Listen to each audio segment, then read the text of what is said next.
Protecting natural resources and wildlife areas means ensuring that native species are thriving and that invasive species are held in check, or that indicators of environmental health are trending in the right direction. And traditionally, this is slow and painstaking work. But I recently had the chance to talk with Brendan Brown. He and his team have created Skywave, which brings together drones, remote sensing, machine learning, and good old-fashioned environmental science to revolutionize the way that we protect natural resources. Check this out. A lot of clients are flying their own drones for visual inspections, for making video or photo, but the real power comes in collecting and making these models and then using Python automation or machine learning to rapidly query them. And so the volume of drone data that gets produced on, say, even a 100-acre site, we're talking gigabytes of data. And so it becomes very difficult sometimes to even manage that and work with those data sets. So that's where the power of machine learning can come in. So my understanding is that you're building a 3D model with drone data. How does that work?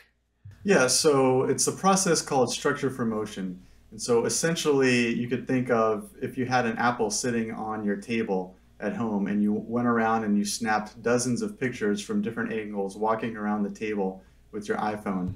And then you took all those pictures and then you put them into a computer program, and that computer program uses algorithms to sort of stitch those pictures together, uses the different angles that are present and the relationships, and then it can make a 3D model of not only that apple, but of the table as well. So this is essentially what we're doing when we fly a drone over a site. We're taking hundreds of pictures of a project site, and then we're using algorithms and software programs to find matching points, stitch all those pictures together, and then build a highly accurate 3D model of the site from that drone data. One of the things I find so cool about Skywave is that you're able to, with your drone flyovers, with your modeling, with your machine learning, figure out what species are flourishing or struggling based on multispectral analysis. Can you unpack that a little bit? Because I just think that is so fascinating.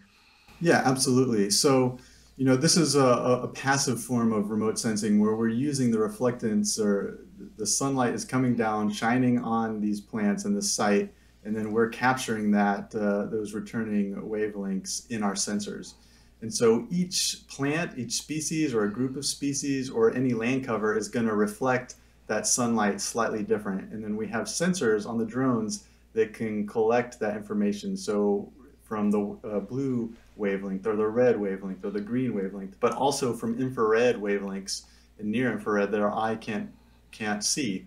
And so this can help us determine which species are present based on their unique spectral signature. And then we begin to build our signature database or our library of ground truthing data where we can feed that into the model and then let these machine learning models figure out from the data set which species are where. If you're enjoying this discussion and want to see more conversations with the brightest minds in the environment and infrastructure, please like this video and subscribe to our channel.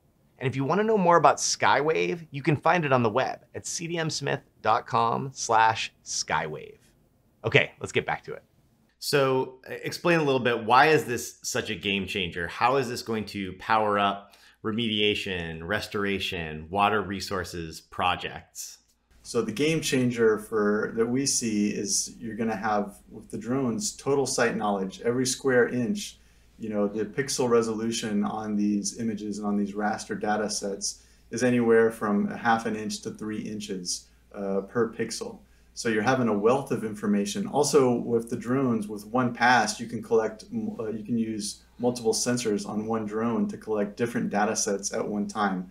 And then one of the things that we're looking to do is merge those data sets, combine those data sets, whether that's aerial imagery or thermal data or multispectral data or hyperspectral data, into one data set that we can then build a machine model. So it's sort of greater than the sum of its parts. If you just had, say, aerial photography, well, maybe that doesn't get you the plant signature, but when you combine the multispectral sensor, then you can have multiple data sets to be able to query these things and determine exactly what's going on at your site. Are there any specific projects that come to mind where Skywave is being tested or being put into effect to do this work better than we've been able to do ever before? So one site in particular for a client in Florida, a county client, Hillsborough, they manage a lot of lands and they do a lot of restoration on lands. And so they have to decide, where are we going to put our restoration efforts and our restoration budget.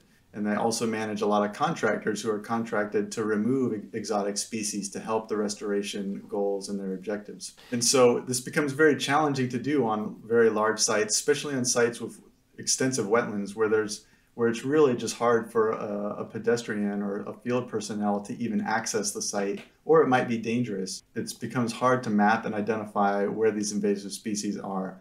But with the drones, we were able to cover the whole site, build models that are over 80% accurate at identifying 15 or 20 individual species, a combination of exotics and natives. And so then when we hand this data to the county, then now they have a map where they can hand to a contractor and say, here's where you need to treat the exotic species to remove them. And then here's native species that you need to make sure that you don't kill in your eradication efforts. Well, Brendan, this is fascinating. I'm really excited about Skywave. I can't wait to hear more as the technology develops and you get to use this on more projects. So thank you for talking with me about this today. It's been awesome to talk to you. Yeah, thank you.